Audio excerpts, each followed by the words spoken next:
आप सबने मेरे से एक क्वेश्चन पूछा है और ये क्वेश्चन बहुत लोगों ने पूछा है, what is the purpose of life. आता है माइंड में, कई बार आता है ना कि जो लाइफ में इतनी प्रॉब्लम्स है, और स्पेशली तब आता है जब लाइफ में प्रॉब्लम होती है कि नहीं। जब लाइफ बढ़िया चल रही होती है, हनीमून पे कोई सोचता है कि मेरी लाइफ का पर्पस क्या है। तो जो लाइफ जब बढ़िया होती है तब हम ये सब नहीं सोचते। जैसी कोई प्रॉब्लम आती है लाइफ में तब दिमाग में आने लग जाता है, यार इतना दुख इसलिए बनाया भगवान ने हमें, इतनी प्रॉब्लम्स क्या करूं, फाइनेंशियल प्रॉब्लम, हेल्थ की प्रॉब्लम, रिलेशनशिप्स की प्रॉब्लम, तब आता है दिमाग में। तो what is the purpose of my life. दो तरह के पर्पस हैं, एक है लिविंग फॉर थिंकिंग रेस्टलेसली, जियो इसलिए कि हम नॉन स्टॉप कुछ ना कुछ सोचते ही रहें। दूसरा थिंकिंग फॉर लिविंग पीसफुली, सोचना बंद नहीं करना है, लाश नहीं बनना है, सिंपल है। That is not the real goal of spirituality. That कुछ लोग जो नहीं समझ पाए ना स्पिरिचुअलिटी को, वो बोलते हैं कि हाँ भाई थिंकिंग विंकिंग ये खराब है, ये है वो। अरे नहीं, thinking correctly that brings you peace. ये तो ये दो ऑप्शंस हैं हमारे पास में, इन दोनों में से हमको एक को चूज करना है। तो हम क्या चूज करेंगे और क्यों, ये अपने आप से आराम से बैठ करके पूछना है और इसका मतलब समझना है।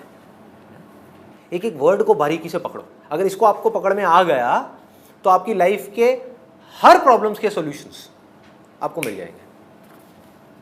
खुद से सवाल करना है कि मेरी जिंदगी का मकसद क्या है, कि इसलिए जीऊं कि 24 घंटे सिर्फ सोचता ही रहूं। हम यही नहीं कर रहे। उसने ऐसा क्यों किया, उसने वैसा क्यों किया, उसके पास ये है मेरे पास में ये नहीं है, ये सब क्या है, सोचा है। जेलसी क्या है, अपने आप को एक दूसरे से कंपेयर करना क्या है। This is living for thinking, right. Living for thinking, ऐसा क्यों हो रहा है, वैसा क्यों हो रहा है, मेरी मम्मी ऐसी क्यों है, मेरे पापा ऐसे क्यों हैं, मेरी वाइफ ऐसी क्यों है, मेरा हस्बैंड ऐसा क्यों है, वो बदल क्यों नहीं जाता, ये सब क्या है। मेरी लाइफ ऐसी क्यों है, मेरी लाइफ में इतनी फाइनेंशियल प्रॉब्लम्स क्यों हैं, पढ़ाई इतनी टफ क्यों है, ये सब क्या है। यूजलेस थिंकिंग, इसको बोलते हैं चिंता। चिंता पहला ऑप्शन। दूसरा क्या है, थिंकिंग फॉर लिविंग पीसफुली, कि अगर मुझे पीसफुली जीना है तो मुझे जॉब को करना ही होगा, चाहे मैं यहां करूं चाहे इसको छोड़ करके कहीं और करूं, करना तो होगा, कुछ तो करना ही होगा। What is that, that is thinking correctly. Job अगर आपने छोड़ दी और घर पे बैठ गए जॉब की प्रॉब्लम्स की वजह से, इस पहले वाले ऑप्शंस की वजह से, तो क्या होगा, प्रॉब्लम्स और बढ़ जाएंगी, आपकी पीस और डिस्टर्ब हो जाएगी। तो peace has to be the ultimate goal. तो इसके बारे में आराम से, ये समझ आ गया आपको, I am explaining it to you so that आप आराम से बैठ करके इसके बारे में सोच सको। कोई कंफ्यूजन तो नहीं है इससे रिलेटेड। एक है चिंता, एक है चिंतन, दोनों का फर्क समझ आ रहा है। चिंता मतलब क्या, जो है उसके बारे में कुछ भी सोचते रहो, दैट इज चिंता। मेरे को बीमारी क्यों हो गई, मुझे ही क्यों हुई, भगवान ने मेरे साथ में ऐसा क्यों किया, जरूर मैंने कोई बुरे कर्म किए होंगे, अच्छा उसके साथ इतना अच्छा क्यों हो रहा है, जरूर उसने कुछ अच्छे कर्म किए होंगे। ये सब क्या है, यूजलेस चिंता, यूजलेस, किसी काम की है ये। और यही तो हम करते हैं। कल अगर ये हो गया तो क्या होगा, मेरे मम्मी पापा वहाँ गए हुए हैं, अगर वापसी में गाड़ी में आते में इतने एक्सीडेंट्स हो रहे हैं, अगर उनका एक्सीडेंट हो गया तो क्या होगा। आते हैं ऐसे ऐसे थॉट्स माइंड में। ये क्या है, ये यूजलेस चिंता। नहीं हुआ तो क्या होगा, वापस घर आ जाएंगे। तब ये चिंता होगी कि अब आ गए हैं, अब आ करके मेरे को बोले जा रहे हैं, बोले जा रहे हैं, बोले जा रहे हैं, क्यों बोल रहे हैं, मैं इतना अच्छा करता हूं वो मेरे साथ इतना बुरा क्यों करता है। क्या है ये, चिंता। वो ऐसा क्यों है, क्या है ये, चिंता।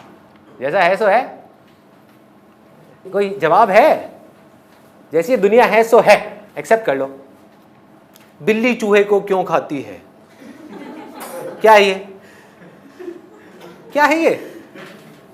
अरे भाई ये रियलिटी है जिसके ऊपर आप जबरदस्ती अपना टाइम वेस्ट कर रहे हो। क्या है ये? चिंता। सोसाइटी ऐसी क्यों है? जैसी है सो है। क्या है ये? चिंता। सोसाइटी को कैसे बदला जाए, ये क्या है? चिंतन। मेरी हेल्थ इतनी बुरी क्यों है, मुझे ये बीमारियां क्यों हैं, मेरा पेट यहां तक क्यों है, मैं लड़का हूं, मैं प्रेग्नेंट नहीं हूं, फिर भी मेरा पेट यहां तक क्यों है, ऐसा क्यों है? ये क्या है? चिंता। मैं अपने पेट को कम कैसे करूं, एब्स कैसे बनाऊं, ये क्या है? चिंतन। क्लियर आ रहा है? डिफरेंस समझ आ रहा है? Right thinking and wrong thinking. Wrong thinking जो आपको स्ट्रेस की दुनिया में ले जाएगी, आपकी पीस को खत्म कर देगी। तो अल्टीमेट गोल क्या है? जो भी आपके पास में रिसोर्सेज है, अपनी बॉडी है, टैलेंट है, हर एक के अंदर कोई ना कोई टैलेंट है, स्किल है, एजुकेशन है, अपना माइंड है जहां पर आप सोच सकते हो, चीजों को समझ सकते हो, ये सब आपके रिसोर्सेज हैं। इन सबको यूज करना है किसमें? Peaceful. Not peaceful in the short term, peaceful eventually. समझ आ रहा है? शॉर्ट टर्म पीस का मतलब क्या है कि रिसोर्सेज हैं, पैसा है, ये है वो। इसका मतलब आदमी क्या निकालेगा? अच्छा, इसका मतलब ये है इन सबको यूज करना है पीसफुल होने के लिए। तो इसका मतलब जाओ किसी ठेके पे दारू की बोतल खरीद करके आओ और पी लो, हो गए पीसफुल, बढ़िया नींद आएगी, है कि नहीं? इसका मतलब क्या है कि कहीं जाओ और जा करके अपनी फैमिली के साथ में कहीं हॉलीडे पे चले जाओ, हो गए पीसफुल। अरे नहीं, शॉर्ट टर्म, एक दिन, 2 दिन। I am talking about ultimate peace, I am talking about absolute peace, जिसको दुनिया की कोई ताकत हिला ना सके। ऐसी peace, that must be the ultimate purpose of life.